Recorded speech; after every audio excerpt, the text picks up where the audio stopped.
இந்த காலை வேளையிலும் கூட தேவ ஆலோசனைக்காக தெரிந்து கொள்ளப்பட்ட வேத பகுதி எண்ணாகமம் 24வது அதிகாரம் 1வது வசனம். எண்ணாகமம் 24வது அதிகாரம் 1வது வசனம். இஸ்ரவேலை ஆசீர்வதிப்பதே கர்த்தருக்கு பிரியம் என்று பிலேயாம் கண்டபோது அவன் முந்தி செய்து வந்தது போல நிமித்தம் பார்க்க போகாமல் வனாந்திரத்திற்கு நேராக தன் முகத்தை திருப்பி. தொடர்ந்து அவன் ஆசீர்வதிக்கிறதான அந்த காரியங்களை நம்ம அதில் பார்க்க முடியும். அதாவது இந்த வசனத்தோட முன்பகுதி என்ன சொல்லுது அப்படின்னு நம்ம பார்த்தோன்னா, இஸ்ரவேலை ஆசீர்வதிப்பதே கர்த்தருக்கு பிரியம். அப்போ நம்ம ஆசீர்வாதமாக இருக்கணும் அப்படின்றத தான் தேவன் விரும்புகிறார். ஆனால் நம்முடைய வாழ்க்கையில் சில நேரங்களில் ஆசீர்வாத குறைச்சலான காரியங்கள் வருகிறது உண்டு. அது ஒரு சில சோதனையான நேரங்கள், அப்படிப்பட்ட நேரங்களில் எல்லாம் நம்ம நினைக்க வேண்டிய ஒரு வசனம், ஆண்டவர் நம்ம குறித்து என்ன நினச்சிருக்காரு அப்படின்னா, இஸ்ரவேலை ஆசீர்வதிப்பதே கர்த்தருக்கு பிரியம். அதாவது ஆர்வமாக, ஒரு பிரியமாக, வாஞ்சையாக அவர் செய்கிற அந்த காரியம் என்ன அப்படின்னு பார்த்தா நம்மளை ஆசீர்வதிக்கிற காரியங்கள் தான். இந்த வேத பகுதியை நம்ம பார்த்தோன்னா, இந்த இடத்துல பார்த்திங்கன்னா, இஸ்ரவேல் ஜனங்கள் ஆசீர்வதிக்கப்பட்ட ஜனங்களாக இருக்கிறாங்க. அவங்க ஒரு இடத்துல அப்படி அந்த இடத்துல பாளையம் இறங்கும் பொழுது தூரத்தில் இருக்கிற அந்த மோவாபின் ராஜாவுக்கு பயம் வருது. கண்டிப்பாக இந்த இஸ்ரவேல் ஜனங்கள்னால நமக்கு பாதிப்பு வரும். இவங்க எத்தனையோ ராஜாக்களை, பெரிய பெரிய ராஜாக்களை சங்கரித்து அந்த தேசத்தை கட்டி கொண்டார்கள். அப்போ நம்முடைய தேசத்தையும் அவங்க இப்படியாக பண்ணுவாங்க அப்படின்ற அந்த பயத்தினால அவன் என்ன பண்ணுறான், இந்த பிலேயாமை கூலி பொருத்தி கொண்டு அவங்கள சபிக்கும்படியாக அவன் வரவழைக்கிறான். அப்படி அவன் வரவழைக்கும் போதே நம்ம எல்லாருமே அறிந்த ஒரு காரியம்தான். முதல் தடவை ஆண்டவர் வேண்டான்னு சொல்லிடுவார். ஆனாலும் அவங்க எல்லாம் நீங்கள் கூட ஒரு தடவை கேளுங்கன்ற மாதிரி அவங்க வெயிட் பண்ணும் பொழுது, அந்த தூதர்கள் வெயிட் பண்ணும் பொழுது ஆண்டவர்கிட்ட மறுபடியும் கேட்கும்போது ஆண்டவர் சரி போ அப்படின்ற மாதிரி சொல்லிடுவார். அதாவது நம்ம எப்பயுமே ஆண்டவர்கிட்ட வார்த்தைகளை கேட்கும் பொழுது நமக்கு மனசில் ஒரு விருப்பம் இருக்கும், இது நடந்தால் பரவாயில்ல அப்படின்னு. திருப்பி திருப்பி அதை கேட்டுட்டு இருந்தோன்னா போய் தொலை அப்படின்ற மாதிரி விட்டுருவார். அதை நம்ம முதல்ல புரிஞ்சிக்கணும். ஆண்டவருடைய அந்த முதலாவது சத்தம் என்ன, அதுக்கு நம்ம கீழ்ப்படியணும். அது நம்முடைய விருப்பம் இல்லையோ, தேவனுடைய சித்தத்துக்கு நம்ம கீழ்ப்படியும் போது தான் நமக்கு ஆசீர்வாதம். அப்போ அந்த இடத்துல பிலேயாம் வரும்போது பார்த்தா, அந்த இடத்துல அந்த கழுதை அது விலகி போகிறதையும், ஒரு இடத்துல அதுக்கு மேலே நடக்கவே மாட்டேன் அப்படின்னு சொல்லிட்டு ஒரு சந்து மாதிரி இருக்கிற இடத்துல போகும்போது அது படுத்துக்கிற அந்த நேரத்தில் அந்த கழுதையை அவர் அடிக்கும் பொழுது அந்த கழுதையோட வாயை தேவன் திறந்தார் அப்படின்னு நம்ம பார்க்குறோம். அப்போ அந்த கழுதை பேசுது, இதுவரைக்கும் நான் இது மாதிரி பண்ணியிருக்கிறேனா அப்படின்னு சொல்லி அது பேசும் பொழுது இவனும் திருப்பி பேசுவான். இது இந்த கார்ட்டூனில் சின்ன பிள்ளைங்களோட அந்த சேனல்லலாம் நம்ம பார்க்கும்போது எல்லா அனிமல்ஸும் பேசும். அந்த மாதிரி ஒரு சீன் மாதிரி இருக்கும். அந்த அனிமல் பேசும்போது இது எப்படி பேசுதுன்னு கூட அவனுக்கு ஒரு யோசனை வரல. இது வரைக்கும் இப்படி பண்ணியிருக்கேன் நான். அது கேட்கும்போது, நான் இந்நேரம் பட்டயம் இருந்தால் உன்னை கொன்னே போட்டிருப்பேன் அப்படின்னு அவன் திருப்பி பேசுவான். அப்படி பேசும் பொழுது தான் ஆண்டவர் அவனுடைய கண்களை திறக்கிறாரு. வழியில் அவனுக்கு எதிராக தேவனுடைய தூதனானவர் உருவின பட்டயத்தோடு கூட நிற்கிறத அவன் பார்க்குறான். அதுக்கப்புறமா அந்த இடத்துல தொடர்ந்து அவனுடைய பிரயாணம் போகும் பொழுது, அந்த இடத்துல அவன் போய் அந்த ராஜா, மோவாபின் ராஜா பாலாக் கிட்ட பேசி, ஆண்டவர் சொல்கிறத தான் நான் சொல்லுவேன் அப்படின்னு அவன் உறுதியாக சொல்லி அந்த இடத்துல அவனுக்கு பலிக்கான காரியங்களை ஆயத்தப்படுத்த சொல்கிறான். அதே மாதிரி பலிக்கான காரியங்கள் ஆயத்தப்படுத்தப்படுது. அவன் சொல்கிற மாதிரி 7 ஆட்டுக்குட்டி, அந்த மாதிரி என்னென்னமோ பெரிய பெரிய காரியம் எல்லாத்தையும் அரேஞ்ச் பண்ணி கொடுக்குறாங்க. எல்லா பலியும் இட்டு முடிச்சுட்டு அவன் இஸ்ரவேல் ஜனங்களை ஆசீர்வதிக்கிறான். அதை ஆசீர்வதித்த உடனே அவனுக்கு கோவம் வருது. அப்போ ஒருவேளை இந்த இடத்துலேருந்து பார்த்தா தான் இவன் ஆசீர்வதிக்கிறான், அந்த இடத்துல இருந்துன்னு இப்படி மாற்றி செய்கிறாங்க. ஆனால் எந்த இடத்துக்கு போனாலும் தேவனுடைய ஆசீர்வாதம் அந்த இடத்துல மாறவே இல்லை.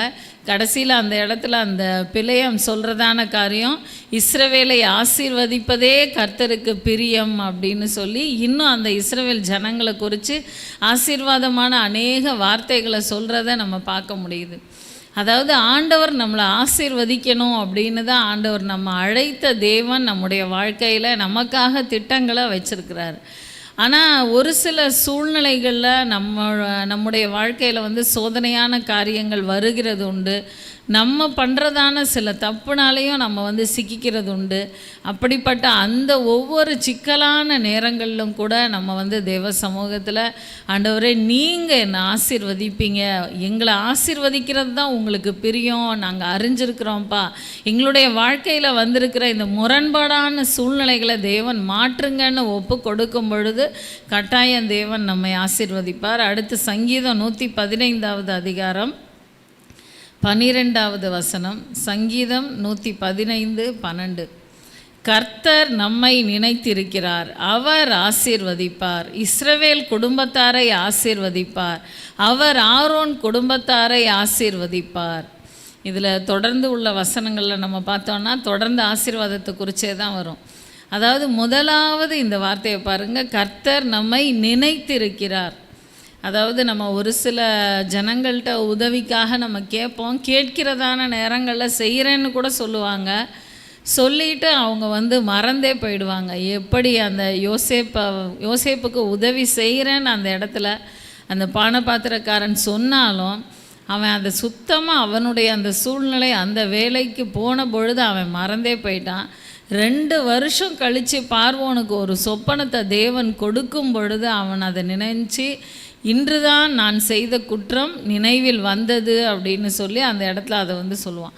அப்போ அப்படியாக மறந்து போகிற ஜனங்கள் தான் இருக்கிறாங்க. நம்ம என்ன நன்மை செஞ்சுருந்தாலும் நமக்கு ஒரு காரியம் வேணும்னும் போது நம்ம நினைக்கிறாங்களா அப்படின்னா கண்டிப்பாக இல்லை. ஆனால் நம்மை மறவாத தெய்வம், நம்மோடு கூட இருக்கிற தெய்வம், அந்த தெய்வம்தான் கர்த்தர் நம்மை நினைத்திருக்கிறார். அவர் என்ன பண்ணுவார், நினச்சி மட்டும் நம்மளை வச்சில்ல, அவர் ஆசீர்வதிப்பார் அப்படின்னு சொல்லப்பட்டிருக்கு. இஸ்ரவேல் குடும்பத்தாரை ஆசீர்வதிப்பார், அவர் ஆரோன் குடும்பத்தாரை ஆசீர்வதிப்பார் அப்படின்னு சொல்லப்பட்டிருக்கு. அதாவது ஆவிக்குரிய வாழ்க்கையில் வந்து ஆவிக்குரிய இஸ்ரவேலராகிய நம்மை தேவன் கட்டாயம் ஆசீர்வதிப்பார். நம்முடைய வாழ்க்கையில் இப்படியே தான் போகுமோ, இந்த மாதிரி தான் ஒரு நெருக்கமான சூழ்நிலைகள், கடினமான சூழ்நிலைகள் வழியாக தான் நம்ம தொடர்ந்து போக வேண்டி இருக்குமோ அப்படின்னு நம்ம பயப்பட வேண்டிய அவசியமே இல்லை. கட்டாயம் ஆண்டவர் நம்ம நினச்சிருக்கிறாரு, அவர் ஆசீர்வதிப்பார், அவர் ஆவிக்குரிய இஸ்ரவேலராகிய நம்மை ஆசீர்வதிப்பார். அது மாத்திரம் இல்லை, அவர் ஆரோன் குடும்பத்தாரை ஆசீர்வதிப்பார் அப்படின்னு சொல்லப்பட்டிருக்கு. அதாவது அவருக்காக ஊழியம் செய்கிற ஜனங்களுக்குன்னு தேவன் ஒரு விசேஷித்த ஆசீர்வாதத்தை வச்சிருக்கிறாரு. அதாவது ஊழியம் செய்கிறவனுக்கும் ஊழியம் செய்யாதவனுக்கும் வித்தியாசத்தை கட்டளையிடுகிற தேவன். அப்படியாக ஒரு சில நேரங்களில் சபையில் ஒரு சில ஊழியங்கள் அது வந்து வருஷத்துக்கு ஒரு தடவை வருகிற ஊழியங்களாக தான் இருக்கும். அந்த ஊழியங்களை அறிவிக்கும் பொழுது அதில் வந்து முன்னணியில் நிற்கும் பொழுது சில தேவ பிள்ளைகள் அவங்க வாழ்க்கையில் படிச்சுட்டு வேலையே இல்லாமல் அவங்க தொடர்ந்து இருப்பாங்க, இல்லை ஒரு நிரந்தரமான வருமானம் இல்லாமல் இப்படிலாம் இருக்கிற தேவ பிள்ளைகள் அந்த ஊழியத்தில் உற்சாகமாக வந்து ஈடுபடும் பொழுது அது முடிஞ்ச உடனேயே அவங்களுடைய காரியங்கள் ஆசீர்வதிக்கப்படுறதை நாங்கள் கண்ணார கண்டிருக்கிறோம். அப்போ தேவன் வந்து நம்மை ஆசீர்வதிக்கிறதுக்குன்னு அவர் நிறைய திட்டம் வச்சுருக்காரு. ஆனால் நம்ம என்ன பண்ணணும், நம்முடைய சூழ்நிலைகளை விட்டு, அதாவது எக்ஸ்ட்ராவாக நம்ம ஆண்டவருக்குன்னு என்ன செய்கிறோம், நம்ம ஆரோன் குடும்பத்தாராக இருக்கிறோமா, அவருக்கு ஊழியம் செய்கிறவர்களாக இருக்கிறோமா, இல்லைனா ஏதோ ஒரு ஞாயிற்றுக்கிழமை ஆராதனைக்கு வந்து அந்த ஆராதனையை அட்டன் பண்ணிட்டாலே போதும், ஆண்டவருக்காக நம்ம பெரிய காரியம் சாதிச்சிட்டோன்ற லெவலில் இருக்கிறோமா அப்படின்னு நம்ம யோசிக்கணும். சபைக்கு எத்தனையோ ஜனங்கள் வந்தாலும் நம்ம சபை ஒரு சின்ன சபை தான், கொஞ்சம் சேர்ஸு பாய் தான் இருக்கும். அதை எடுத்து போடுறதுக்கு கூட நம்ம வாரம் வாரம் சொன்னால் தான் ஒரு உற்சாகமாக செய்வாங்களே தவிர, சொல்லலைன்னா கடைசியில் எல்லாமே இருக்கும், எல்லோரும் போய் முடிச்சிருவாங்க. அதுக்கப்புறம் இருக்கிற அந்த 2 பேர், அது யாராவது வாஞ்சையுள்ள 2 தேவ பிள்ளைகள் கடைசி வரைக்கும் இருப்பாங்க. அவங்க அந்த சேர்ஸ் எல்லாம் எடுத்து போட்டு பாயெல்லாம் எடுத்துகிட்டு பெருக்கி க்ளீன் பண்ணிவிட்டு அப்படி கடந்து போக வேண்டிய ஒரு நிலைமை தான் சபையில் இருக்குது. ஆனால் ஆராதனைக்கு வரோம், ஆவியானவருடைய அன்பினால் நிரப்பப்படுறோம், ஆண்டவருக்காக நம்ம என்ன செய்கிறோம், பெரிய பெரிய ஊழியம் அதெல்லாம் நமக்கு முடியாது அப்படின்னா இந்த சின்ன சின்ன ஊழியங்கள் செய்யலாம். நான்லாம் ஆரம்பத்தில் பெரிய சபைக்கு போகும்பொழுது எனக்கு மெயினாக பேசுகிறது வந்து ரொம்ப ரொம்ப ஒரு ஷை டைப் தான் நான் ஆக்சுவலாக. யார்கிட்டேயும் டக்குன்னு நானாக போய் பழகிற மாட்டேன். பேசுகிறது அப்படின்றதே எனக்கு வந்து ஒரு பெரிய காரியம். ஸ்கூலில் கூட எனக்குன்னு ஒரு 2-3 ஃப்ரெண்ட்ஸ் தான் வச்சுருப்பேன். கரெக்டாக க்ளோஸ் சர்க்கிளில் ஒரு 2-3 பேர் தான் இருப்பாங்க. அந்த இதில் தான் அதிகமான காரியங்கள் பகிர்ந்து கொள்ளப்படுமே தவிர மற்ற பிள்ளைங்கள்லாம் ஜஸ்ட்டு ஹாய்னா ஹாய் அப்படின்ற லெவலில் தான் இருப்பாங்க. அப்படி ஒரு டைப்பு தான். ஆனால் ஆலயத்துக்கு போகும்பொழுது ஆண்டவருக்காக ஊழியம் செய்யணும் அப்படின்னு வரும்போது நமக்கு பேசி ஊழியம் செய்கிறது கண்டிப்பாக முடியவே முடியாது. அதனால் நம்ம பேசாமல் எந்த ஊழியத்தை செய்யலாம் அப்படின்னு பார்க்கும் பொழுது பெரிய சபையாக இருக்கிறதுனால எல்லாருமே சபையில் அந்த செருப்பை கழட்டி ஒரு டோக்கனில் வச்சுட்டு போவாங்க. ஒரு ஆராதனையில் அந்த செப்பல் டோக்கனில் நின்று அந்த செருப்புகளை வாங்கி ரிசீவ் பண்ணி கவரில் வச்சு அது திரும்ப அவங்க கொடுக்கறது தான் நம்முடைய வேலையாக இருக்கும். அந்த காரியத்தை நான் செலக்ட் பண்ணேன். அதில் போய் எத்தனையோ நாட்கள் பிள்ளைங்களுமே சின்ன சின்ன பிள்ளைங்களாக இருந்ததுனால வேறு எந்த பெரிய ஊழியங்கள்லையும் நான் வந்து போனதில்லை. ரொம்ப நாட்கள் அந்த செப்பல் டோக்கனில் நின்றுருக்கேன். அப்புறம் சபை சுத்தம் பண்ணுகிற காரியங்களில் படிப்படியாக ஆண்டவர் எனக்குள்ளே இருந்த அந்த தயக்கத்தை நீக்கி ஊழியம் செய்யணும், பேசணும், மற்ற ஜனங்கள்கிட்ட பேசாமல் அவங்களுக்குள்ளே இருக்கிற காரியங்களை நம்ம இது பண்ண முடியாது அப்படின்னு ஆண்டவர் நடத்தும் பொழுது படிப்படியாக ஆண்டவர் முன்னேற்றினார். அதுக்கப்புறம் அந்த கோடம்பாக்கம் ஏரியாவில் அந்த 3rd ஜோனுக்கு லீடராக இருக்கக்கூடிய அளவுக்கு எனக்கு கீழே கிட்டத்தட்ட ஒரு 300 கேர்சல்ஸ் இருக்கக்கூடிய அளவுக்கு அத்தனை கேர்சல்ஸையும் மெயின்டைன் பண்ணி அத்தனை ஜனங்களையும் சந்தித்து அப்படி நடத்தக்கூடிய அளவுக்கு ஆண்டவர் என்னை வந்து பயன்படுத்தினார். அவருடைய கிருபை தான், அவருடைய இரத்தத்துக்குள்ளே மறைத்து நான் சொல்கிறேன். அப்போது நம்ம செய்யணும் அப்படின்னு நம்ம ஒரு படி முன்னே வந்தால் தான் ஆண்டவர் நம்ம கரத்தை பிடிச்சு தனக்காக அவர் இன்னும் நம்ம வல்லமையாக பயன்படுத்துவார். நம்ம வரவே இல்லை, நம்ம இருக்கிற சூழ்நிலையிலே நம்ம இருப்போம். ஆண்டவர் மட்டும் நம்மளுக்கு ஆசீர்வாதத்தை கொட்டிக்கிட்டே இருக்கணும் அப்படின்னு நம்ம எதிர்பார்த்தா கட்டாயம் அது நடக்கவே நடக்காது. இந்த வசனத்தில் தொடர்ந்து பாருங்கள். கர்த்தருக்கு பயப்படுகிற பெரியோரையும் சிறியோரையும் ஆசீர்வதிப்பார், கர்த்தர் உங்களையும் உங்கள் பிள்ளைகளையும் வர்த்திக்க பண்ணுவார் அப்படின்னு இந்த வசனம் சொல்லப்பட்டிருக்கு. அதாவது கர்த்தருக்கு பயப்படுகிற பயம் இருக்கிற பெரியோரையும் சிறியோரையும் ஆசீர்வதிப்பார் அப்படின்னு சொல்லப்பட்டிருக்கு. கர்த்தருக்கு பயப்படுகிற பயம் அப்படின்றது பெரியோருக்கு தனி, சின்ன பிள்ளைங்களுக்கு தனி அப்படின்லாம் வைக்கவே இல்லை. ஆண்டவர் என்னை பார்க்கிறார் அப்படின்ற அந்த உணர்வோடு கூட ஜீவிக்கிற ஒவ்வொருவரையும் தேவன் ஆசீர்வதிக்க வல்லமையுள்ள தேவன். ஆண்டவருக்கு பயந்து தன்னுடைய காரியங்கள் ஒவ்வொன்றையும் நிதானித்து கர்த்தருக்கு பிரியமானபடி ஜீவிக்கிறவர்களுடைய வாழ்க்கையில் தேவன் ஆசீர்வாதங்களை கட்டளையிடுவார்.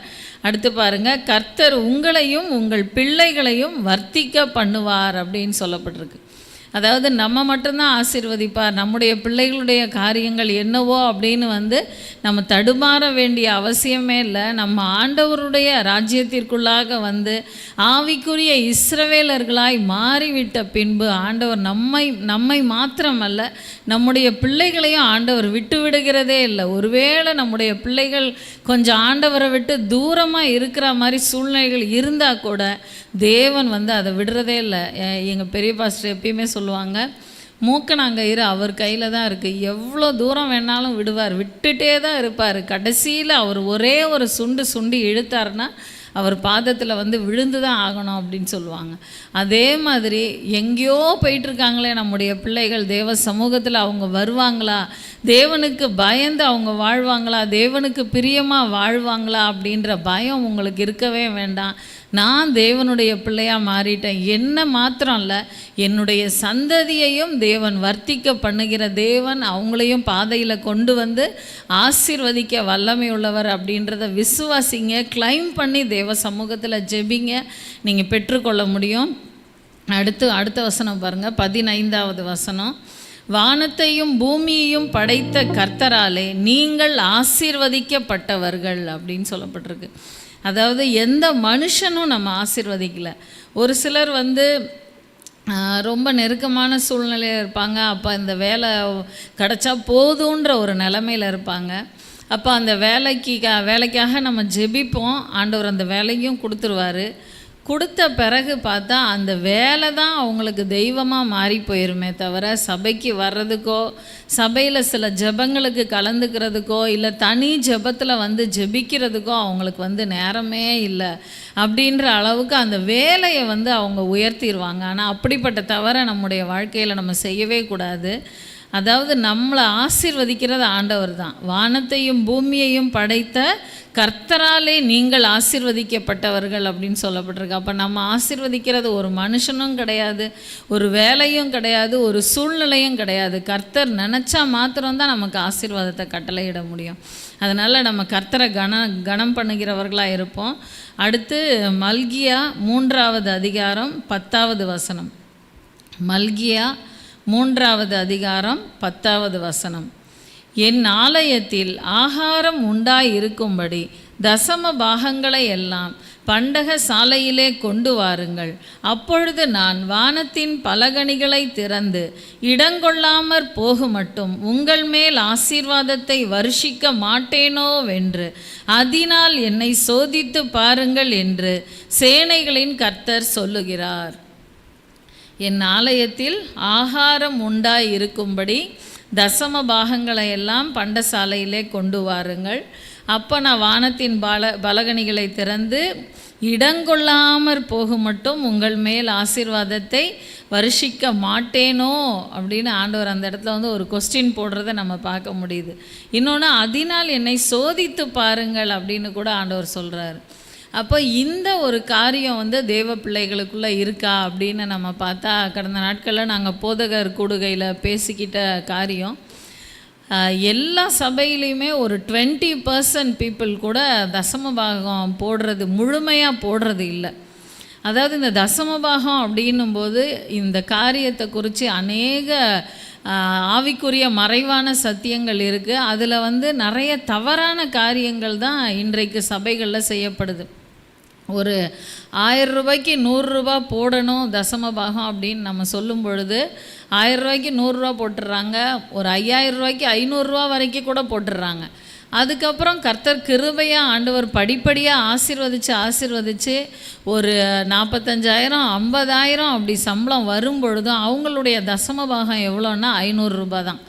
தசம பாகம் அப்படின்னு கவரில் எழுதி 500 ரூபா அப்படின்னு போடுவாங்க. எப்படி இந்த கணக்கு மாறுது? இந்த காரியங்கள்லாம் நம்ம வந்து நேரடியாக நம்ம கேட்க முடியறதில்ல. ஆனால் சபைக்கு வருகிற பிள்ளைகள் சில நேரம் சொல்லுவாங்க, இதெல்லாம் நீங்கள் எங்களுக்கு சொல்லலைன்னா நாங்கள் எப்படி ஆசீர்வதிக்கப்படுவோம். அப்படி வாஞ்சையாக இருக்கிற பிள்ளைகள் ஒரு சிலர் தான். இன்னும் நிறைய பேர் இவங்களுக்கு பண ஆசை, அதனால் இப்படி பேசுகிறாங்க அப்படின்னு நினைக்கிறவங்க இருக்கிறாங்க.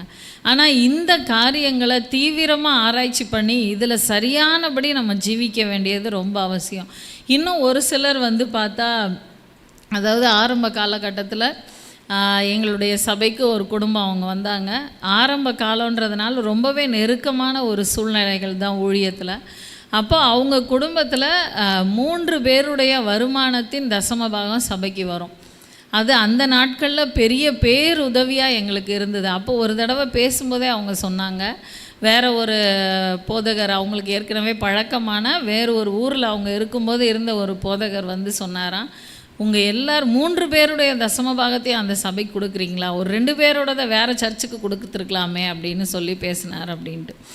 அப்போது இதை அவங்க வந்து என்கிட்ட சொல்லும்போது, ஒரு தகப்பன் ஒரு 3 பிள்ளைகளை பெற்று வளர்த்து எல்லா காரியத்தையும் செஞ்சு அந்த வருமானத்தை அந்த பிள்ளைங்க கொடுக்கணும். அப்படி கொடுக்காம அவங்க வந்து இல்லை அப்பாவுக்கு இந்த ஒரு ஆளோட வருமானம் போதும், அதனால் நம்ம 2 பேர் என்ன பண்ணலாம், வெளியே வேறு நம்ம மாமாவுக்கு கொடுக்கலாம், சித்தப்பாவுக்கு கொடுக்கலாம் அப்படின்னு அவங்க போகும்பொழுது அந்த இடத்துல அந்த குடும்பத்தில் எவ்வளோ ஒரு வருத்தம் நெருக்கமான சூழ்நிலைகள் வருமோ அதுதான் இந்த காரியம், எனக்கு அது புரியும் அப்படின்னு ஒரு ஆவிக்குரிய ஒரு நல்ல வாஞ்சையுள்ள நபராக இருந்ததுனால அவங்க சொன்னாங்க. அதுக்கப்புறம் டிரான்ஸ்ஃபர் ஆனாங்க, அவங்க வேறு ஊருக்கு கடந்து போயிட்டாங்க. கர்த்தர் சபையை ஆசீர்வதிச்சார். தொடர்ந்து ஊழியங்கள் நடந்துக்கிட்டு தான் இருக்குது. ஒரு நபரை நம்பி சபை கிடையாது. அப்போ இந்த காரியத்தில் அவங்க நல்ல ஒரு தெளிவுள்ளவங்களாக இருந்தாங்க. பாஸ்டர் ராபர்ட் சைமன் அவங்க சொல்லும்போது ஒரு வசனம் எப்பயுமே சொல்லுவாங்க, உங்களுடைய ஆவியை குறித்து எச்சரிக்கையாக இருங்கள் அப்படின்னு அவர் வந்து சொல்லுவார். ஒரு காரியம் நம்ம செய்கிறோன்னா அது செய்யும் பொழுதே நம்முடைய ஆவியில் வந்து ஆண்டவர் வெளிப்படுத்துவார். அதில் ஒரு சின்ன ஒரு கலக்கத்தை ஆண்டவர் கொடுப்பார். அப்போ நம்ம செய்கிறது சரியா அப்படின்னு நம்ம வந்து பார்க்க வேண்டியது அவசியம் அப்படின்னு சொல்லுவார். அதாவது இந்த மாதிரி தசம பாகம் அப்படின்ற காரியங்களில் இன்றைக்கி தேவ பிள்ளைகள் வந்து உண்மை இல்லாமல் இருக்கிறது அவங்க ஆசீர்வதிக்கப்பட முடியாதபடிக்கு இருக்கிற தடைகள். அந்த தடைகளை வந்து தேவ பிள்ளைகள் அறிந்து அவங்க அகற்ற வேண்டியது அவசியம். இன்னும் ஒரு சில இடங்களில் அவங்க வந்து தசம பாகங்களை பிரித்து மற்ற சபைகளுக்கு அனுப்புகிறவங்களா இருக்கிறாங்க. நீங்கள் மற்ற ஊழியங்களுக்கு தாங்கணும் அப்படின்னு நீங்கள் நினச்சிங்கன்னா அந்த இன்னும் அதிகமான தொகையை செலவு பண்ணி எக்ஸ்ட்ரா ஒரு ஆஃபரிங்காக ஒரு காணிக்கையாக நீங்கள் அதை செய்யலாமே தவிர அந்த தசம பாகன்றது சபைக்கு உரியது தான். ஆலயத்தில் ஆகாரம் உண்டாக இருக்கும்படி அப்படின்னு ஆண்டவர் வந்து சொல்கிறார். இதை சொல்லும் பொழுது நான் வந்து ஒரு சகோதரி குடும்பத்தை குறித்து சொல்ல முடியும். அவங்க ரொம்பவே உண்மையாக இருப்பாங்க. அந்த தசம பாகம் அப்படின்ற காரியத்தில் அவங்க வந்து இந்த ஹோல்சேலில் எடுத்து அப்படி கடைகளுக்கு சப்ளை பண்ணுற அந்த ஒரு வியாபாரம் தான் பண்ணிகிட்டு இருந்தாங்க. அந்த டைமில் வந்து பார்த்திங்கன்னா மெயினாக வந்து தினந்தோறும் கணக்கு பண்ண முடியாது எவ்வளோ சேலாக இருக்குது அப்படின்ற மாதிரி. ஆனால் கூட தினந்தோறும் அதில் அந்த எத்தனை பேக்கெட் போயிருக்கு, அப்போ நமக்கு எவ்வளோ லாபம் வந்திருக்கு, அப்போ நம்ம அந்த தசம பாகம் எவ்வளோ கொடுக்கணும்னு தினம் அந்த வியாபாரத்தை முடிச்சுட்டு வந்து வேர்வையோடு உட்காந்து அதை கணக்கு பண்ணி தேவ சமூகத்தில் அதை செலுத்தணும்னு அதுக்காக ஒரு சின்ன உண்டியல் மாதிரி வச்சு அதில் போட்டு கடைசியில் மாதம் முடியும் பொழுது அந்த தொகையை சபைக்கு அவங்க எடுத்துகிட்டு வருவாங்க. ஆனால் அந்த கொரோனா டைமாக இருக்கட்டும், இப்படி எத்தனையோ நெருக்கமான சூழ்நிலைகள் வந்த போதிலும் கூட அந்த குடும்பத்தை வந்து ஆண்டவர் கைவிடவே இல்லை. ஆண்டவர் படிப்படியாக ஆசீர்வதித்தார். இன்னும் எவ்வளவோ தூரம் ஆசீர்வதிச்சுக்கிட்டே இருக்கார். தொடர்ந்து நாங்கள் அதை பார்த்துக்கிட்டு இருக்கோம். அப்போது இந்த மாதிரி காரியங்களில் உண்மை உள்ளவர்களாக இருக்கும் பொழுது தேவன் நம்மை ஆசீர்வதிக்கிற தேவன். ஒருவேளை நான் தசம பாகத்தில் உண்மையாக தான் இருக்கேன், ஆனாலும் எனக்கு சோதனை வந்துருச்சு அப்படின்னு சொல்கிறீங்கன்னா ஆண்டவர் கட்டாயம் விடுவிக்கிற தேவன். அதாவது சில நேரங்களில் நம்ம வந்து உண்மையாக இருக்கிறோமா அப்படின்னு அந்த இடங்களில் நமக்கு ஒரு சில சோதனைகள் வர்றது உண்டு. அந்த சோதனையில் நம்ம தொடர்ந்து தாக்கு பிடிக்கும் பொழுது அந்த இடத்துல நம்ம விடுதலையை கட்டளையிடுவார். ஒரு சின்ன ஒரு கதையை நான் சொல்லிவிட்டு இதை வந்து நிறைவு செய்கிறேன். அதாவது ஒரு இடத்துல ஒரு பிச்சைக்காரன் நின்றுட்டு இருந்தான். அப்போ காரில் போகிறதான ஒரு தொழிலதிபர் வந்து பார்க்குறாரு. பார்த்துட்டு, நீ நல்லா தானேப்பா இருக்க, உனக்கு கை கால்லாம் நல்லா தானே இருக்குது, ஏன் பிச்சை எடுக்கிற அப்படின்னும் போது, ஐயா எனக்கு வேலை போயிடுச்சு, எவ்வளோ வேலைக்கு ட்ரை பண்ணேன், கிடைக்கவே இல்லை, கடைசியில் பிச்சையாவது எடுத்து வாழ்வோன்ற நிலைமைக்கு நான் போயிட்டேன் அப்படின்னு அவர் சொல்லும் பொழுது, இவர் பெரிய ஒரு தொழிலதிபராக இருக்கிறதுனால சரி கேட்டு பார்க்கலாம் அப்படின்னு சொல்லிட்டு அவர்கிட்ட அவர் கேட்குறாரு, எனக்கு ஒரு நல்ல வேலையை ஏற்படுத்தி கொடுங்கய்யா, நான் வந்து ஒரு எப்படியாகிலும் அந்த வேலையில் உண்மையாக இருந்து நான் வந்து என்னுடைய வருமானத்தை பெற்றாவது என் குடும்பத்தை நான் நடத்த வாய்ப்பாக இருக்கும் அப்படின்னு சொல்லும் பொழுது அவர் ஒரு நிமிஷம் யோசிக்கிறாரு. சரி, நான் உனக்கு வேலையை ஏற்படுத்தி தரப்போகிறதில்ல, ஆனால் உன்னை வந்து ஒரு பிஸ்னஸ் பார்ட்னராக சேர்த்துக்கலாம் அப்படின்னு நினைக்கிறேன் அப்படின்னு சொல்கிறார். சொன்னோடனே அவனுக்கு ஒன்றுமே புரியல. தெருவில் நம்ம பிச்சை எடுத்துகிட்டு நிற்கிறோம், இவர் காரில் வந்து நின்னவர் நம்மகிட்ட இவ்வளோ பேசுகிறாரே அப்படின்ட்டு. அப்போ என்னன்ட்டு அவன் அப்படியே கண்ணை விரித்து கேட்டுக்கிட்டு இருக்கும்போது, எனக்கு நிறைய விவசாய நிலங்கள் இருக்குது, அந்த இடங்களில் இருக்கிற அந்த விளையிற காரியங்களை நீ வந்து பொறுப்பாக இருந்து அதை வியாபாரம் பண்ணி அதில் வர்ற லாபத்தில் நீ எனக்கு கொடுத்தா போதும் அப்படின்ற மாதிரி அவர் சொல்கிறார். அதை கேட்ட உடனே இந்த ஒரு விளையாட்டாக சொல்லுவாங்கள்ல, கடவுள் கண்ணை திறந்துட்டான்டா குமார் அப்படின்ற மாதிரி அவன் மனசுக்குள்ளே நினச்சிக்கிட்டு ரொம்ப தாழ்மையாக, ஐயா நம்ம எப்படி இந்த லாபத்தை நம்ம பிரிச்சுக்க போகிறோம், உங்களுக்கு 90 எனக்கு 10 அப்படின்னு சொல்லி அவன் கேட்கும்போது, உங்களுக்கு 80 இல்லை எனக்கு 20 எப்படி ஐயா பிரிச்சுக்க போகிறோம், ஏன்னா முதலீடு ஃபுல்லாக அவருடையது, இவன் ஜஸ்ட் அந்த இடத்துல நின்று அந்த அறுவடையை பார்த்து அதை சேல் பண்ணி அந்த லாபத்தை எடுக்க வேண்டியது தான் அவனுடைய காரியம் அப்படின்னு சொல்லும்போது அவன் அப்படி பயந்து கேட்குறான். அப்போ அவர் சிரிச்சுக்கிட்டே சொல்கிறாரு, இல்லைப்பா உனக்கு 90 எனக்கு 10 அப்படின்னு சொல்கிறாரு. சொன்னோடனே இவனுக்கு நம்பவே முடியல. ஆனால் அவரை தன்னுடைய இடங்களை கொண்டு போய் காமிச்சார், விவசாய நிலங்களை. அந்த காரியங்களை அவன் வந்து தொடர்ந்து அவன் விற்று லாபம் ஈட்ட ஆரம்பித்தான். கரெக்டாக அந்த மாதிரி போய்கிட்டே இருந்துச்சு. இவனுக்கு 90%, அவருக்கு 10% அப்படின்றது. கொஞ்ச நாள் கழிக்க இவனுக்கு தோணுச்சு, நம்ம தான் இந்த இடத்துல கடினமாக உழைக்கிறோம், நம்முடைய காரியங்கள் தான் அதிகமாக இருக்குது, அவர் எப்பயாவது வந்து சும்மா மேல் பார்வை பார்த்துட்டு போகிறார், அவருக்கு நம்ம 10% எதுக்கு கொடுக்கணும் அப்படின்னு சொல்லிட்டு தன்னுடைய அந்த பங்கை அவன் நிறுத்த ஆரம்பித்தான். அப்போ அவர் கேட்டார், ஏன்பா என்னுடைய பங்கு வரவே இல்லையே இந்த சில மாதங்களில் அப்படின்னும்போது, இது எனக்கு வர வேண்டிய ஒரு காரியம்தான், ஏன்னா நான் தான் கடினமாக உழைக்கிறேன், நான் தான் செய்கிறேன் அப்படின்னு சொல்லி அவரோட வாதாடினான். இதை கேட்கும்போது உங்களுக்கு என்ன தோணுது? கண்டிப்பாக அவனை பிடிச்சி வெளியே துரத்தணும், இந்த காரியத்திலேருந்து தூக்கி போட்டுறணும் அப்படின்ற அளவுக்கு உங்களுக்கு தோணுதில்ல? ஆனால் ஆண்டவர் அப்படி செய்கிறதே இல்லை. நம்ம தான் அந்த ஆட்கள். அதாவது நம்ம எப்படியோ கிடந்தோம், எங்கேயோ கிடந்தோம். ஆனால் ஆண்டவர் நம்ம கைவிடாதபடி அவரோட பிஸ்னஸ் பார்ட்னராக எப்படி இந்த தொழிலதிபர் சேர்த்துக்கிட்டாரோ அது மாதிரி நம்மை சேர்த்து கொண்டு நமக்கு தேவையான சுகத்தை கொடுத்து பலத்தை கொடுத்து எல்லா முதலீடுகளையும் நம்மக்கிட்ட கொடுத்து நம்மளை ஒரு ஜஸ்ட்டு ஒர்க்கிங் பார்ட்னராக மட்டும் இல்லாமல் எல்லாத்துலேயும் ஆண்டவர் வச்சு 10% மட்டும் ஆலயத்தில் கொண்டாந்து கொடுப்பா, ஆலயத்தில் ஆகாரம் உண்டாக இருக்கணுன்றதுக்காக தான் நான் இந்த கட்டளையை வைக்கிறேன் அப்படின்னு சொல்லும் பொழுது அதில் நம்ம அப்படியே தலைகீழாக நான் தான் கடினமாக உழைக்கிறேன், நான் எதுக்கு கொடுக்கணும் அப்படின்னு சொல்லி நம்முடைய கணக்குகள் அதில் தலைகீழாக போகும் பொழுது ஆண்டவர் என்ன பண்ணுவார் அப்படின்னு யோசிங்க. ஆண்டவர் அந்த இடத்துலேருந்து நம்ம தூக்கி போடுறத இல்லை அப்படின்னாலும் ஆண்டவர் ரொம்ப வருத்தப்படுவார் அப்படின்றத நினச்சி பாருங்கள். நம்ம ஆசீர்வதிக்கப்படணுன்றது நம்ம எல்லாருக்குமே விருப்பம். கர்த்தர் சீயோனிலிருந்து உன்னை ஆசீர்வதிப்பார் அப்படின்லாம் சொன்னால் உடனே ஆமென் அல்லேலூயான்னு சொல்லிடுவோம். ஆனால் நமக்கு அதுக்கு தகுதியாக இருக்கிறோமா? இந்த வேளையில் கண்களை மூடி தலைகளை தாழ்த்தி நம்மை நாமே ஆராய்ச்சி செய்வோம். நம்முடைய ஆவியை குறித்து நாம் எச்சரிக்கை உள்ள ஜனங்களாக இருப்போம்.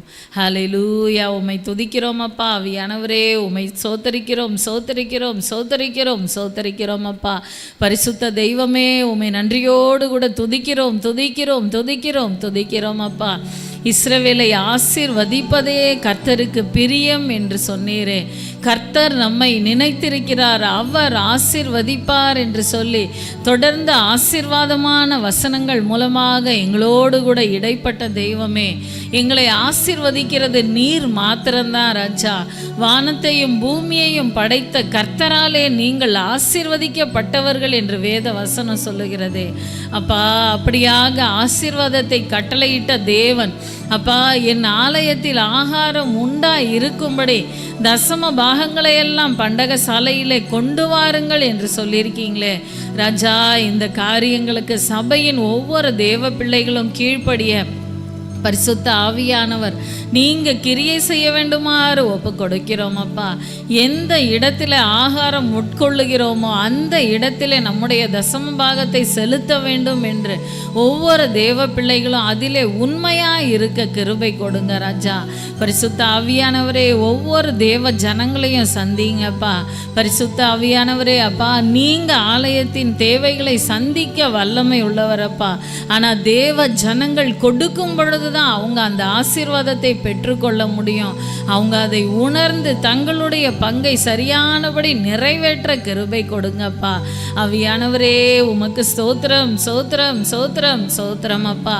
அப்பொழுது நான் வானத்தின் பலகணிகளை திறந்து இடங்கொள்ளாமற் போக மட்டும் உங்கள் மேல் ஆசீர்வாதத்தை வருஷிக்க மாட்டேனோ என்று அதனால் என்னை சோதித்து பாருங்கள் என்று சொன்னீங்களே அப்பா. அந்த காரியங்களை ஒவ்வொரு தேவ ஜனங்களும் உணர்ந்து தங்களுடைய அப்பா தசம பாகத்திலும் காணிக்கையிலும் சபைக்கு உண்மையாக இருக்க கிருபை கொடுங்கப்பா.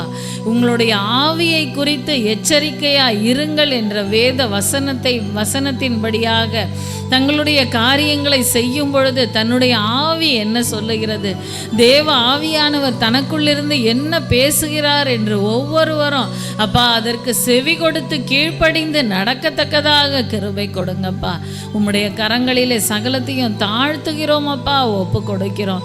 எங்களை நிலை நிறுத்துங்க ராஜா. இதுவரைக்கும் நாங்கள் உண்மையாக இருந்துட்டோன்ற அந்த பெருமைகள் அல்ல தகப்பனே. இனிமேலும் தேவ சமூகத்தில் இந்த தசம பாகத்திலும் காணிக்கையிலும் உண்மை உள்ளவர்களாக இருக்க எங்களுக்கு நீங்கள் கிருபை பாராட்டுங்கப்பா. உம்முடைய கரங்களிலே சகலத்தையும் தாழ்த்துகிறோம், அர்ப்பணிக்கிறோம். இயேசுவின் மூலம் பிதாவே, ஆமென் ஆமென். கர்த்தர் உங்களை ஆசீர்வதிப்பார். வேதத்தை வாசித்து விட்டு இந்த இடத்தை விட்டு கடந்து செல்லுங்கள். இந்த மே மாதத்திற்கு மாத்திரம், அதாவது நிறைய பேர் ஊருக்கு போயிருக்கிறாங்க. இந்த மாதிரி சூழ்நிலைகள் இருக்கிறது. அது மாத்திரம் இல்லை, வெயிலுடைய அந்த தாக்கமும் கூட அதிகமாக இருக்குது. அதனால் ஒரே ஆராதனையாக நம்ம மாற்றலாம் அப்படின்னு கடந்த வாரத்தில் போதகர் பேசி முடிவு பண்ணியிருக்காங்க.